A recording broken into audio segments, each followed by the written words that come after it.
Hello, everybody, and welcome to the LFC Transfer Room live stream with myself, Craig, and Stu. Thank you so much for joining us on this Thursday evening. Just before we get into everything, make sure to like and subscribe if you haven't done so already. Make sure you have your notifications on for all future streams and videos so that you never miss out on any other content.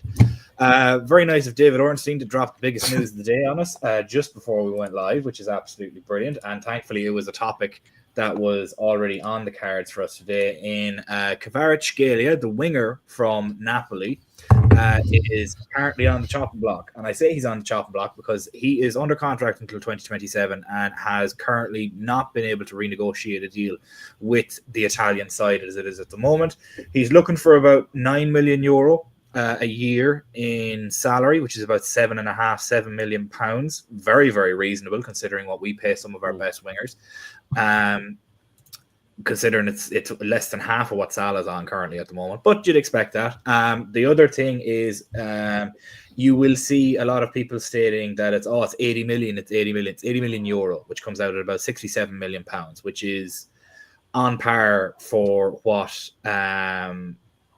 Frankfurt are asking for Marmoush with just half a year of production in comparison to Kvaratskhelia, who's 23, 2 years younger than him, and has much more experience behind him in that Napoli side. But I suppose that's the first topic that we'll kind of jump into today as well, that Napoli are also looking at Federico Chiesa to replace him if he does leave the club this January. So is that some leverage that Liverpool could possibly manage and try and sort of maybe even endure a swap deal where we pay a little bit less cash and put Chiesa in the deal, if anything? Craig, as you mentioned just before the stream started, that'd be a Richard Hughes absolute masterclass if that happened, and a bit of 4D chess, as you mentioned. It's proper 4D chess, isn't it? By bringing in Chiesa, who's played 6 minutes or something of football, if that, to get to a position to get I'm not even going to try and pronounce it, Stephen. What should we call it? I'll let you have a go. So Kvaratskhelia. So yeah. Kvara, I'll just go for that. Kvara had an awesome kind of recent international competition, didn't he? At the World Cup where he kind of set it alight. He was absolutely burning down the left-hand side. And then is the 4 chess even... Is it 5D chess, the fact that we've signed Mamadishvili? I haven't seen a turn like this since the end of The Usual Suspects. And it just happened to be a case of spoilers if you haven't seen it. And at the same time as well, I mean, you've had 20 years, but either way.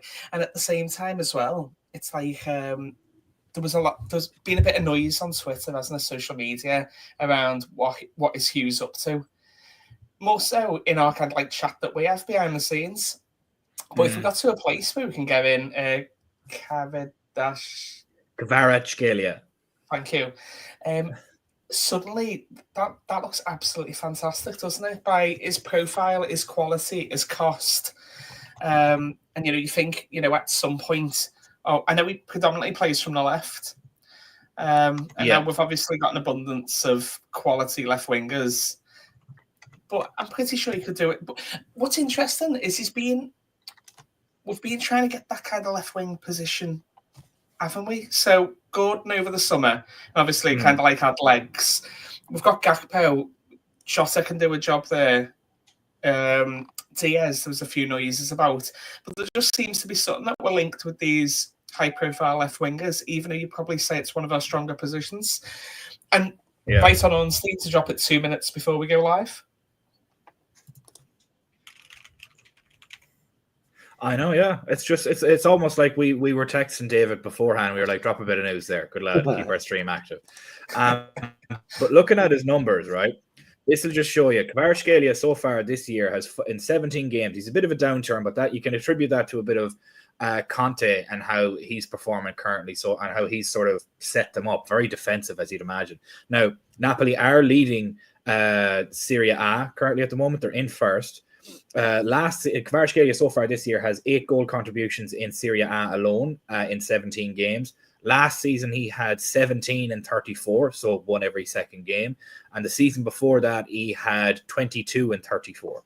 And as regards to him with Napoli and what he plays with, left winger seems to be his strongest point. He's played 107 games, 100 of them have been at the left wing position. In those 100 games, he's gotten, 35. He's gotten, in that 100 games, he's gotten 55 goal contributions from left wing alone. It's all very interesting to see how it could fit in.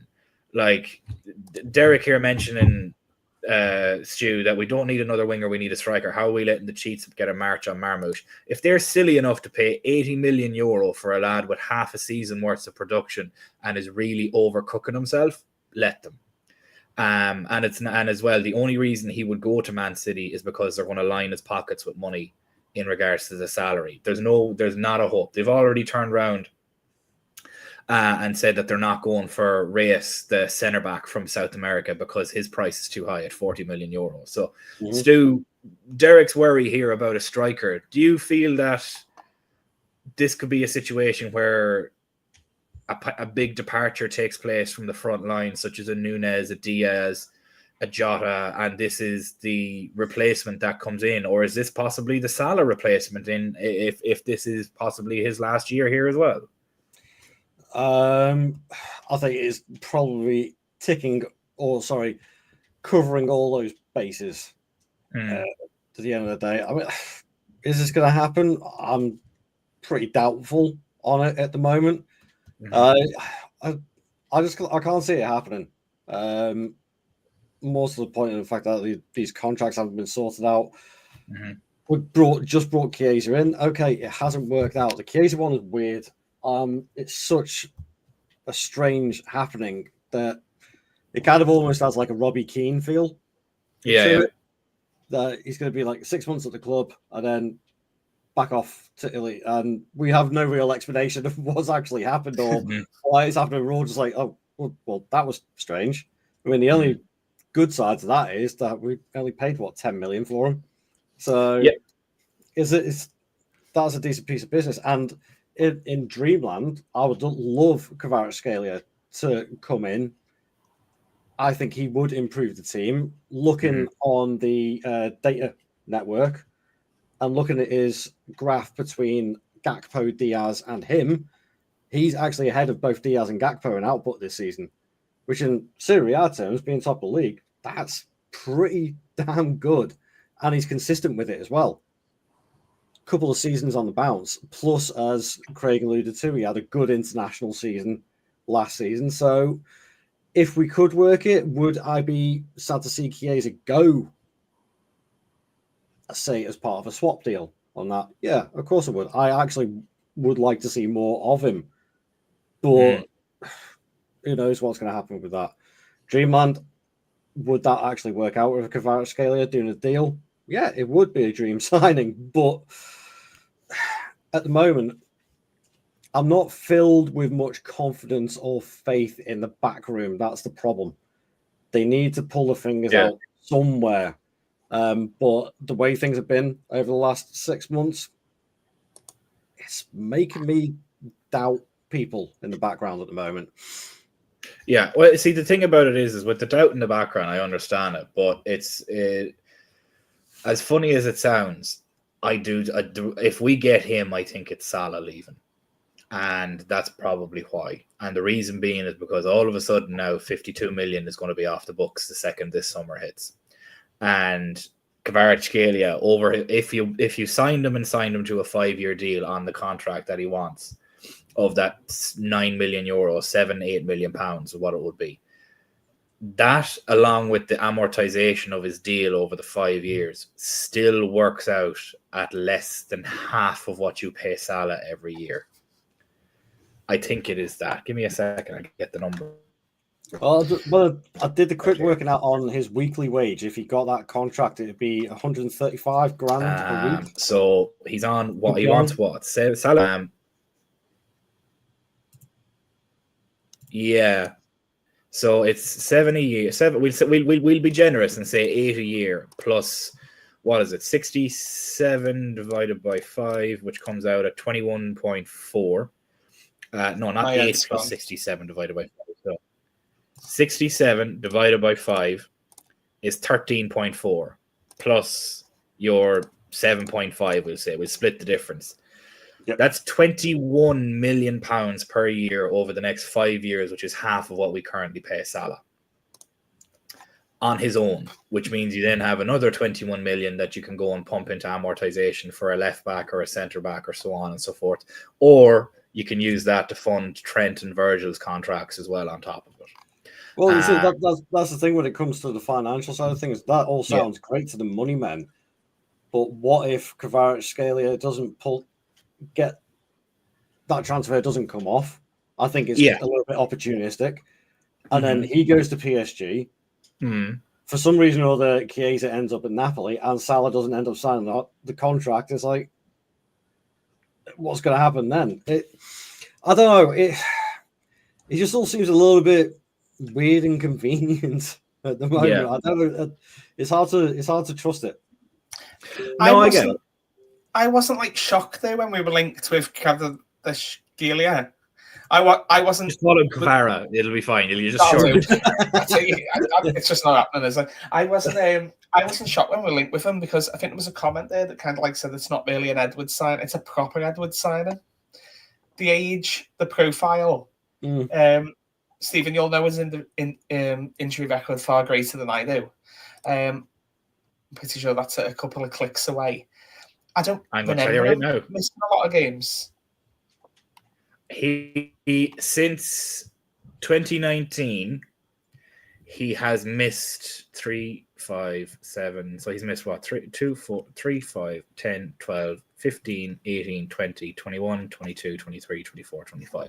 Since the 1920 season, he's missed 25 total games. It's okay. So it is starting to feel like a proper Edward signing now, and a opportunistic, young, quality, high profile. That's the only he's in the right age range as well. Like he's 23, which is what we were looking at aiming for as well. But it's so politely said. Pretty sure it is, but we'll carry on. It's so. Why do you disagree, Jay? Like I don't know why you don't disagree, considering it's a young player that's 10 years younger than what Salah is. He's a guy that's multiple years in Serie A as a winger that has produced 20 plus goal contributions a season. And it's possible you could get him quite on the cheap. I say on the cheap. It's on the cheap because it would only cost us over a 5-year period of about £21 million per year. Compared to that, we pay Salah double that. So I'm struggling to figure out why you don't think it's an Edwards signing when this is exactly what we did with Salah 8 years ago. High input, reduces the wage by a vast amount, brings a lot more money into the club. The fact that we've already got kind of like Mamardashvili coming in as well, so he's got his compatriot there. Well, that is a fair point. That having Mamardashvili come in the summer could just be a little bit of a tempter. Yeah, it's like, come here, look, we already have your boyo here that you can come and you can embed in the squad straight away. Yeah. You'll have somebody here that's able to speak the language kind of a thing. Now, we're obviously getting way ahead of ourselves here because it's literally just broke about 20 minutes ago. We're already acting like he's in a Liverpool shirt, which he isn't. It's like, that's the thing, Derek, as well. I'm going to pull them up here because I had them up earlier. So Data MB can really only sort of show you so much. The better one to use is FBREF. Is the one it's just the one that I use. So I'm going to show you, I'm going to whip out the old stats here now. We'll have a look at them. Hold on 2 seconds now. I'm just looking on Transfer Market now. Yeah, see, the thing with Transfer Market with the numbers, the problem is that they also include where am I looking? I need media assets here. Is media assets where I'm looking? It is.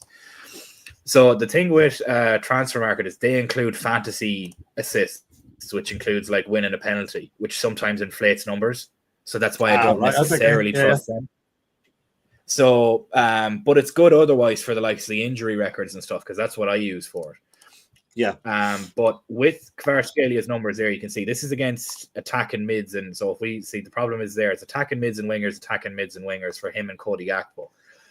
As you can see, over here, the carries, the successful take-ons and the carries and the progressive passes It seems to mirror Gakpo a little bit, but obviously with the dribbling statistics, it mirrors him an awful lot more. Now, if I was to go, and then obviously Gakpo is just absolutely monstrous with regards to the goals and assists. Now, Kvaratskhelia is running slightly hot on his goal contributions. So if you look here, I'll zoom in on it a little bit for anybody. So your non-penalty goals and his non-penalty XG. If this number is smaller than this number, that means you're running a bit hot and you're scoring goals you technically shouldn't have. Gakpo's right on par for what he should be going. So Gakpo's really, really, really performing well this season. He's not really running that hot. Now, Kvaratskhelia, if I was to go and look at, I'm going to take a look at his complete scouting report. And we're going to go just with Serie A this season. So if we just take Serie A this season, and what I'm going to do is I'm going to get Cody Gakpo as well. So Cody Gakpo, and just do Premier League this season. So we're going to look at this season just alone and not the entirety of the last 12 months. No, I need not Champions League. I need 2024 Premier League. There we go. Thanking you. Once this loads up. So there's Gakpo so far this season in 990 minutes. And if we go and convert to Kvaratskhelia, who is in Serie A, it starts to add up a little bit more, doesn't it? When you can see here that obviously the expected and everything and the assists are much higher. He's much more of a creator from that left wing, it seems. Now, that's not to knock Cody Gakpo at all. That's purely just to say that this could be... Charlie, the member for 30 months, what Charlie has decided to do is spell the first 3 letters and then smash his head against the keyboard for the rest of them. Too expensive, and he's mid.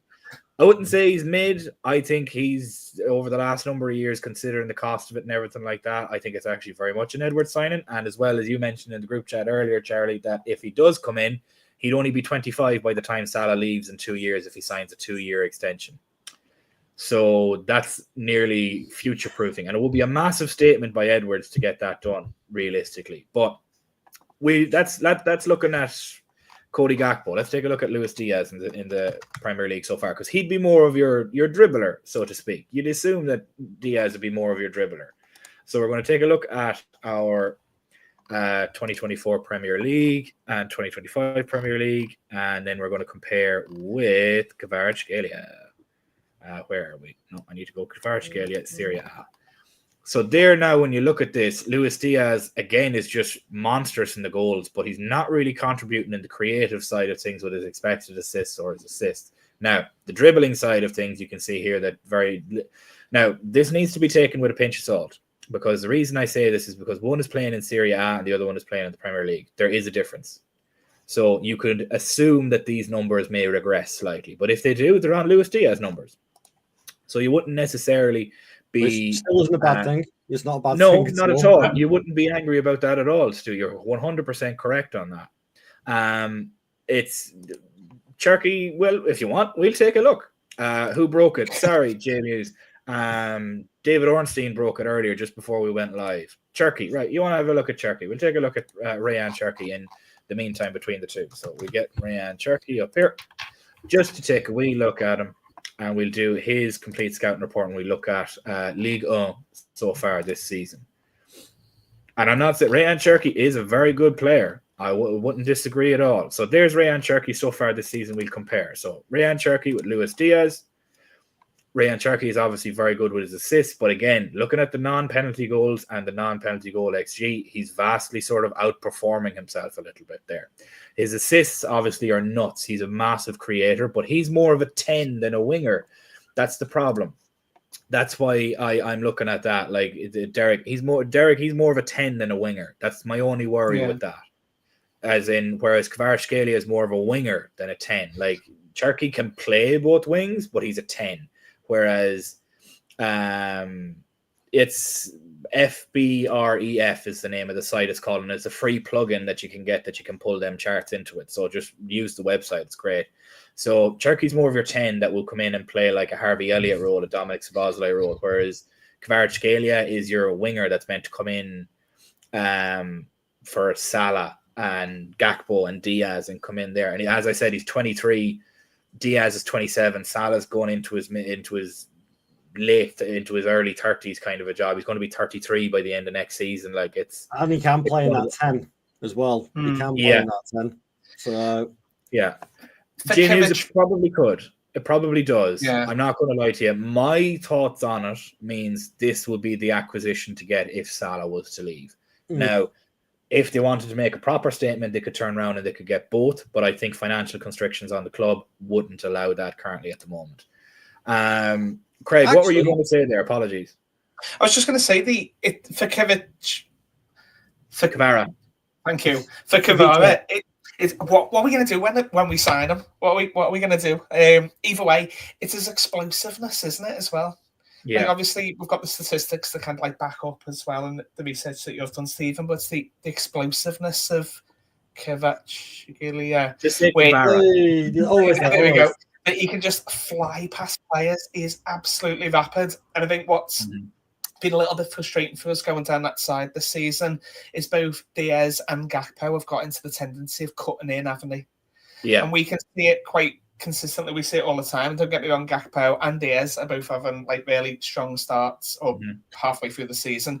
But the ability to hog the line and go past the man, we haven't really got. And the problem is now because, we kind of got out of jail a few times earlier in the season, but now everyone's playing a low block against us.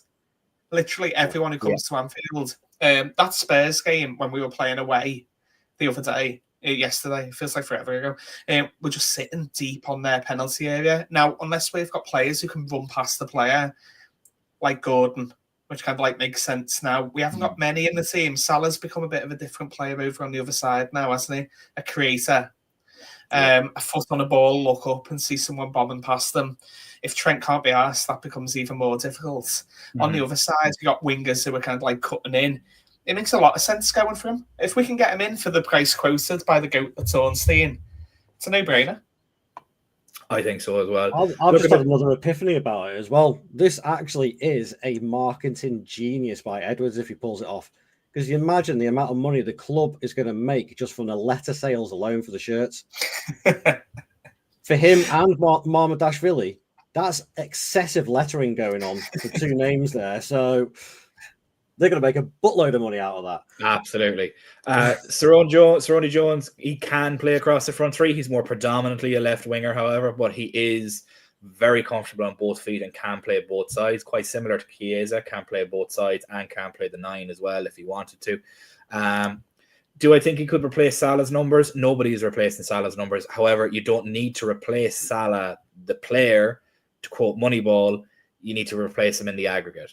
If Salah walks and you sign 2 players that replace Salah's numbers at a cheaper price, all of a sudden you've replaced Salah's output. You don't need to replace Salah, you need to replace the output. That's essentially it. Like Napoli want Chiesa as well, him and 50 million quid. I don't think they'd take 50 million. I think they'd probably take maybe 55, closer to 60 on Chiesa, but even so, still makes the deal cheaper and takes 150 grand off our pay slip straight away because Chiesa will go over there. And also, we can just hand that 150 grand back to Kvaratskhelia, and all of a sudden now he's on a higher wage. He's on 150. What? Really? Yeah. I'll get it there now. Hold on. Capology. The thing is, though, we can't really get into the habit of going, we'll either replace Salah, because at some point we're going to have to replace Salah. We are. So it's not like we're talking about a 23-year-old Mo Salah. It's he's coming towards the latter stages, and the problem is with that contract extension, which we talk about every week, is he could fall off the cliff at any point. I know he treats himself unbelievably well, but it could happen. And the difference is, would you sooner go now for a player that's incredibly high profile, or do you wait until we're backed into a corner when everyone throws in £200 million on top of the player to replace them? Yeah. Might as well do it now. So to answer your question, Stu, that is our current payroll. Anything with a green tick has been verified by both agents and news sources. So Federico Chiesa is on 150 grand a week. Now, the thing about that is he was on 150 grand a week because he was also on that at Juventus. So he was clear. So you got to sort of put that into it as well. Like, I'll give you an example. Ryan Gravenberch is on 150 grand because he was on 150 grand at Bayern. If you take a look at somebody like Luis Diaz, who's on 55 grand, if you go and look at what he was on at Porto. Yeah, but if you look at what he was on at Porto, we basically tripled his salary to join. Yeah, if that makes sense. Similarly, someone like Nunes, we tripled his salary as well. Andy Robertson, when he was at Hull, he's had 2 salary increases. He went from, if you take a look at him alone, it'll show it here now if I go into him, how his salary has kind of gone up. So there's Andy Robertson's salary per week was 20, then 12, then 23, then 40, 60, 60, 60, 160, 160, 160. So that just shows you that he landed with us was only on 40 grand while he was being the best left back in the world, mind you. Then we bumped him to 60 grand the year after, and then we gave him 160 grand to obviously thank him for the service and everything like that. So that just goes to show you. And that's great site, this. I do love this Capology. No Arsenal fan will believe it, however, because it says that Kai Havertz is their highest paid player. And they don't want to believe that, which is what I think hilarious. And if nobody... It is. Denial is a river in Egypt. Where are we going? Salaries Club. We look at Arsenal, and I'll show you. The last time I checked this now, it could have been updated. It's a fair point. Havertz, 280 grand a week. Wow. In that chronic. That's Gabriel Jesus and Kai Havertz are the highest earners at Arsenal. Wow. Yeah. And they also have 4 and 3 years remaining, meaning they have 60 and 40 million pounds remaining, respectively. Makes you sick. Isn't that chronic? Yeah. Just a bit like Calafiore is on 120. You have Zinchenko is on 150 for doing what? I don't know. Gabriel is only on 100 grand a week. And then you have obviously Declan Rice, the big money sign, and he's on 240 grand a week. But yeah, that just goes to show you. Now, if you really want to make your eyes water, hold on a minute. Somebody just made a good point in the comments there. It's no wonder Diaz is asking for a new contract. I think it's deserved, to be fair. I think he's got to be on par. But see, the thing about it is that absolutely. It doesn't shock me that Diaz wants a new contract, but one of 2 things is going to happen. Either he's going to be handed one, they're not going to extend him. He's either going to be handed a higher wage on his current deal, or he's going to be sold and get a higher deal elsewhere anyway. So the club will get a bit of money and he'll get a bit of extra money and a bump anyway. So he's going to get money on that one way or the other. And the thing about it is like if what I mentioned about Chiesa, because I see somebody moaning about Chiesa there. So if I go back to Liverpool again and you take a look at Chiesa, he was on a very similar salary at the time in Juventus, which is why when he came to us, he didn't get an increase. I think he got somewhat similar to the same. Yeah. So where are we? Yeah, 140. He got a 4 grand increase per week. The poor fella. How is he surviving? But that's what he used to be on at Juventus. So that's why. And then if you go and you take a look at Ryan Gravenberch, it's a similar situation. Yeah, he got a massive contract when he went from Ajax to Bayern.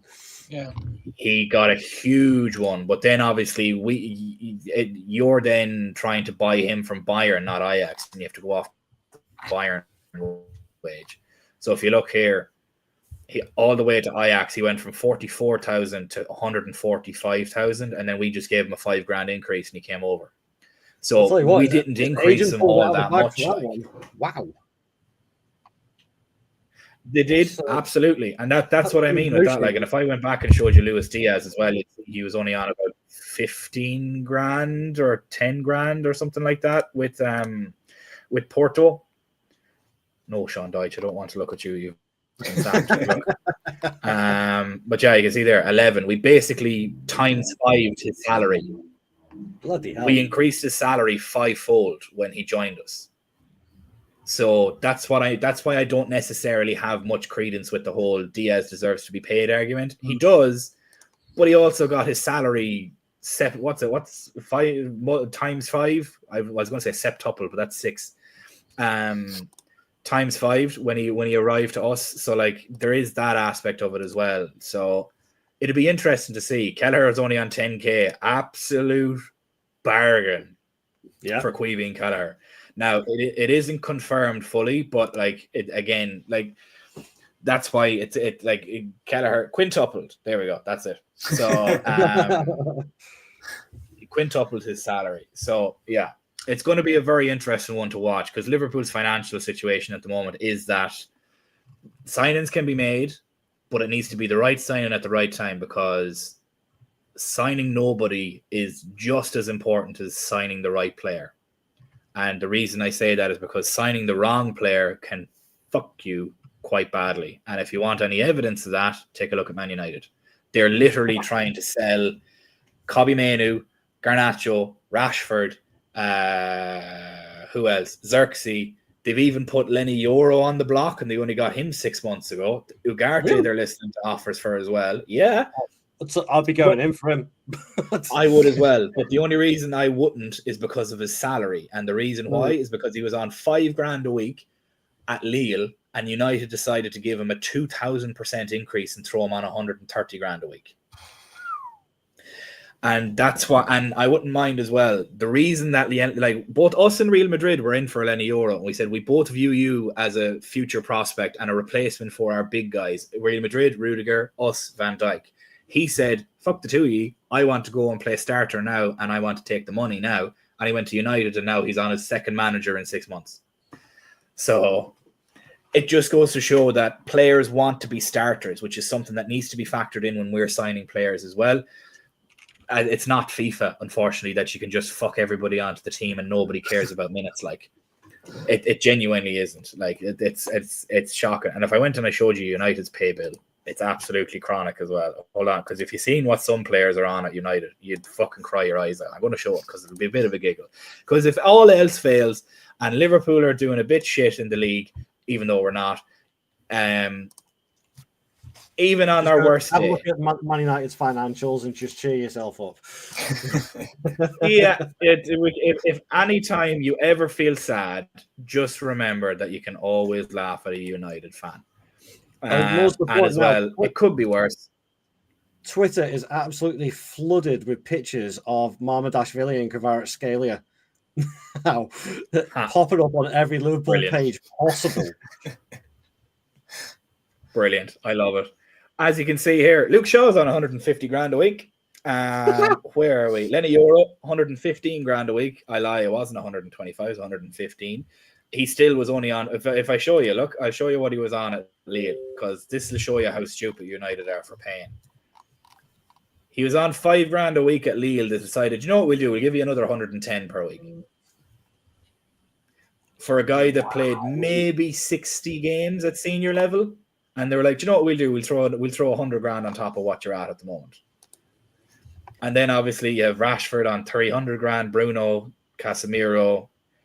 See, Casemiro as well. Like, we all clown United for that signing, and it's funny. Don't get me wrong, but they had to pay him $350,000 a week if they wanted to sign the fucker in the first place, because he was on that at Real Madrid, and like he's not going to take a pay cut, if that makes sense. But yeah, that's United's financials, if anybody ever wants a bit of a giggle. And as I said, it could be an awful lot worse, and that could be us, which is why you do. And as well, because they overpay players, look at what Kobbie Mainoo wants. Kobbie Mainoo has done nothing for the club, and he wants $200,000 a week.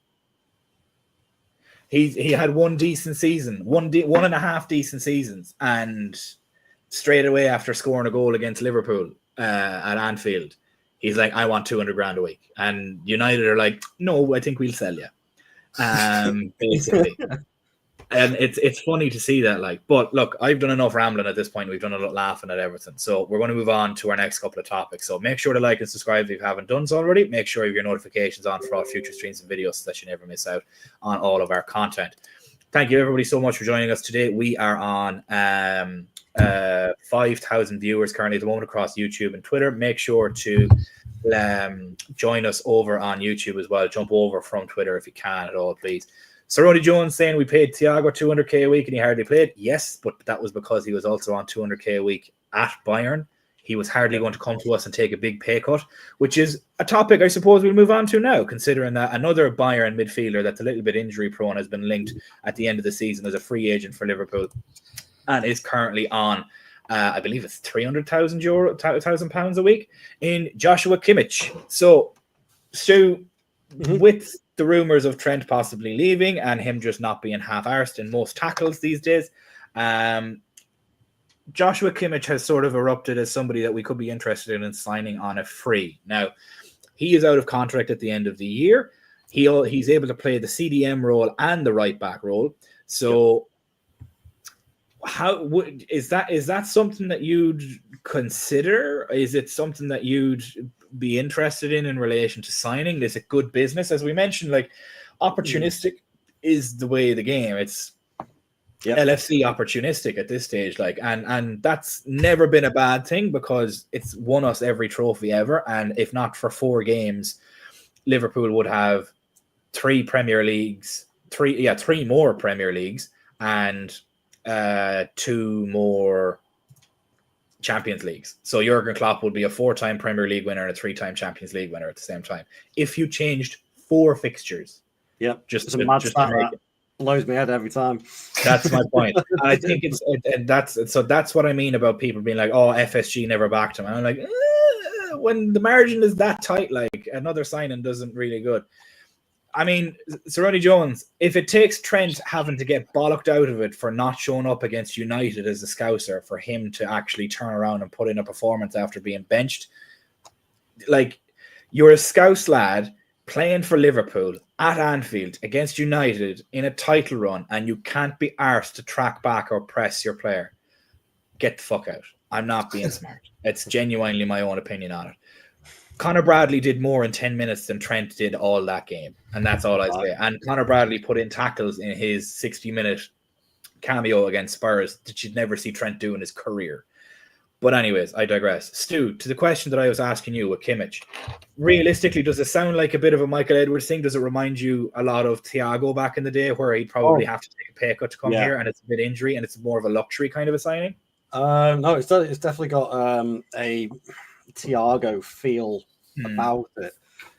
Would I still take him? Yes, in a heartbeat. The guys I've admired. I think Kimmich's been one of the best fullback / DMs. In fact, he was the fullback DM before it was even really a thing. He kind of pioneered that role a little bit before Trent and co like sort of took it over. And he became more of just a defensive midfielder than a fullback. He's a great player. He is a fantastic player. He's been doing it for years. Yeah, he's 29. But by the time contract comes around, signs for whoever, he'll be 30. I'm not so overly bothered now about players coming in over the age of 30, the way sports science and physios and the way they look after themselves now.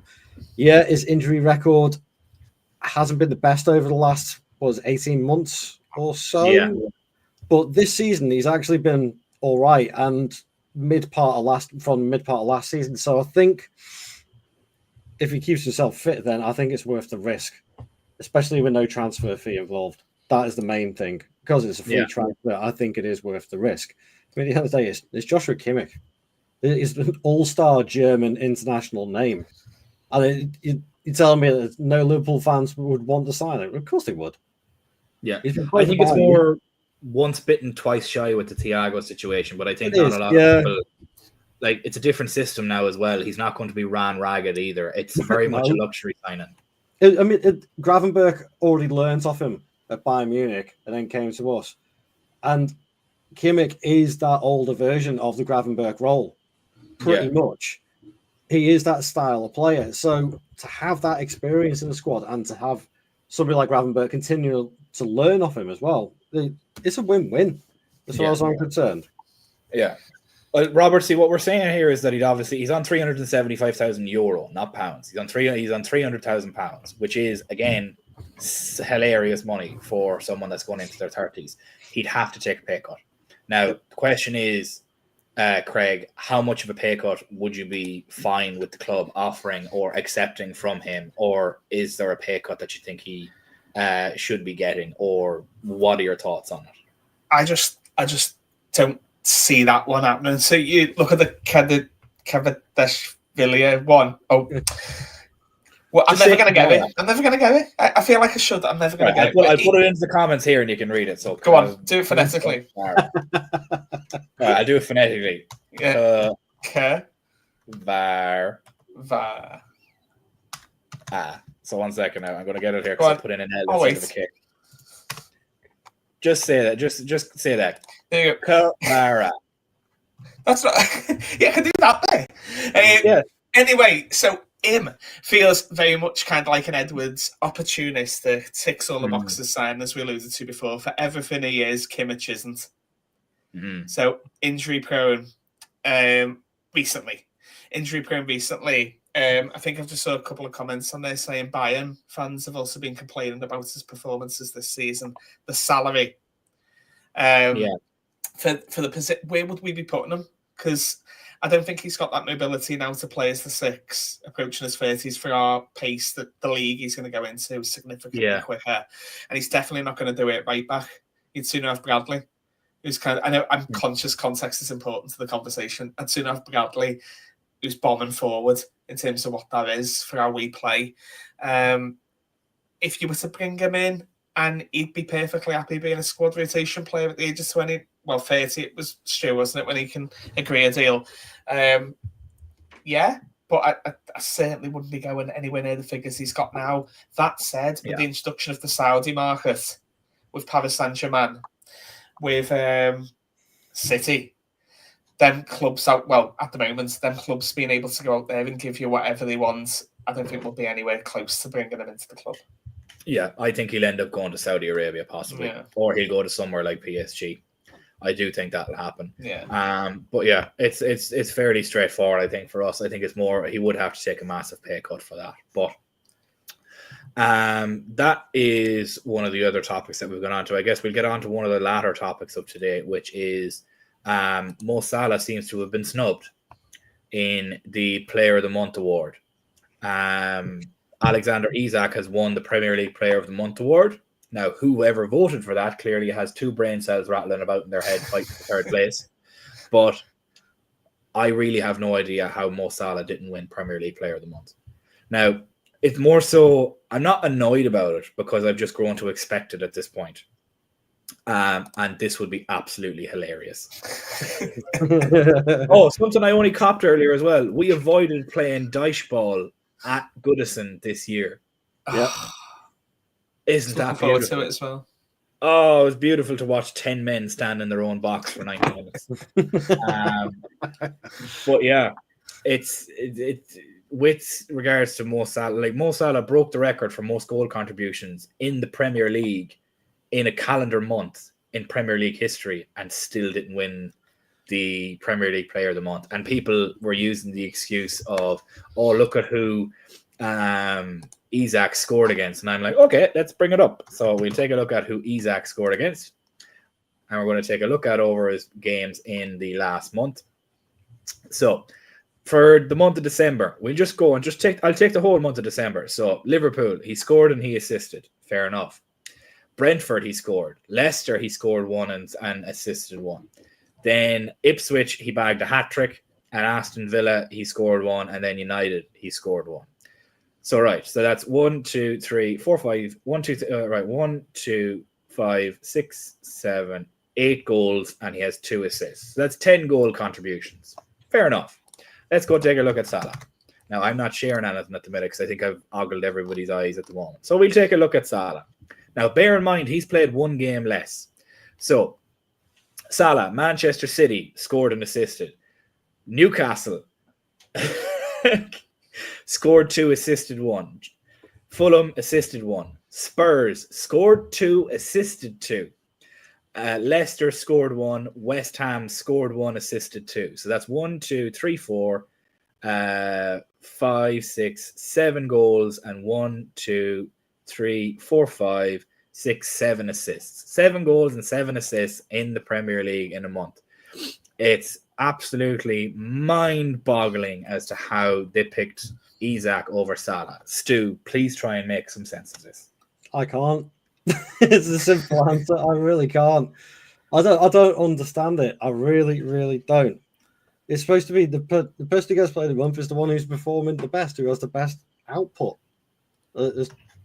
Barring certain exceptions. I don't know. Salah should end up with the most player of the month awards as far as I'm concerned at the moment. But hey, what do we know? Well, when he sat with a Premier League trophy and medal at the end of the season, Isak can have his player of the month awards. Craig, is there any way you could make sense of this?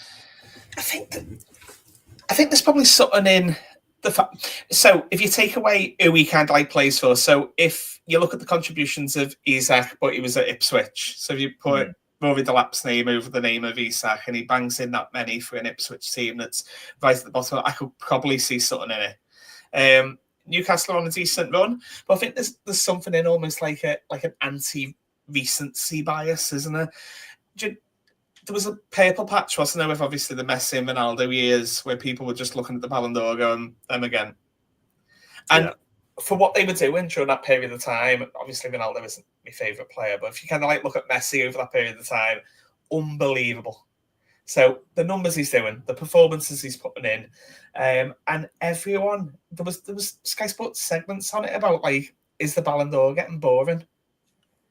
Because it's going after 2019, I stopped paying attention to it. Van Dijk. See what I mean? So this recency, like anti-recency bias, of almost kind of like, because they're amazing, that's fine. But let's look at who else is there. So it's almost like, you see, we put in our chat quite a lot, don't we? Apart from Salah, look who's the top goal scorer this month. You see like Saka a lot, don't you? So Saka's goal contributions is like, is he the best player in the league at the moment in time? Asterisks apart from Salah. Yeah, and it just generally isn't that kind of like time and space now where it's just almost kind of like, yeah, he's amazing, his numbers are unreal, but let's see what else is there. And I think that's the only thing I can kind of like get my head around a little bit, because sometimes it does feel a bit stale. The numbers, not for us, because Salah's unbelievable, isn't he? But for the numbers he's putting in for the outside Scouse contingent, adopted or close, is kind of like the fact that maybe they're just trying to look at something else. Isak's obviously flavour of the month, isn't he? Whenever you turn Sky Sports News on now, he's on it. He's all right. Like, I wouldn't go as far as like some of the comments. So if you take a little stroll through the dumpster fire of Twitter and you have a little look there about how many people say how good Isak is he the best player in the league? Right? No, he's not the best player. Bradley's a better player than him. But at the same time, he's just flavour of the month, isn't he? He's like, he can have it for now. He looks classy, doesn't he? I think when Isak walks off the pitch, he looks like he could play again. But would he suit what we're trying to do with the low block? No. So yeah, that's the only thing I can kind of try and, because like Stu said, it should really just be output, shouldn't it? Unbelievable output. Salah knocking on the door of a third more output than Isak. It should be him. But at the same time, he's suffering from that. Well, he's amazing bias. But see, the way that's what I look at it as well. Virgil van Dijk has been one of the best players in the world this season. Yeah. And nobody has batted an eye at him because it's expected. Like, a world-class game for any other player is considered normal for Van Dijk, which is astonishing that he's like suffering from success. And something that's been said in the group chat that I don't think a lot of people have possibly copped, and I'll finish on this before we finish up for the day, and I'll let you guys comment on it as well, is the cautious words that we had from David Ornstein earlier. And I'm going to read out the tweet because I'm going to grab it here. So Liverpool could, I'm going to see if I can grab the exact wording of David Ornstein's tweet, because David Ornstein doesn't tweet unless David Ornstein knows. So Liverpool could consider move to sign Khvicha Kvaratskhelia if he leaves, say that 10 times fast, if he leaves Napoli in January. Liverpool not actively seeking a winger, but admire the 23-year-old, alert to the situation and may contend if becomes a market opportunity. That part is key for me. PSG and Chelsea also amongst the clubs interested. So, something that I think needs to be said is, remember how the Zubamendi deal went tits up? The second it all went public that we were there and we've made an offer and we're in negotiations with them, he turned tail. I have a feeling they've learned from that. And Neil in our group chat has turned around and said that that we're being very careful because of what happened with Zubamendi. And you don't get that sort of an update from David Ornstein unless we are very, very, very interested. So with that being said, of how Edwards may have possibly jumped the gun a little bit, which is what he does very, very rarely, and obviously Hughes may have jumped the gun, Edwards might have turned around and been like, leak fucking nothing. and now it's a situation of where Ornstein is very tight with Ward. He's probably one of between him and Joyce, they're the two gospel when it comes to Liverpool. But Craig, with that being said, do you think it is very much hush, hush, hush, hush? Let's not say anything until he's sat in the plane and going for a Liverpool shirt.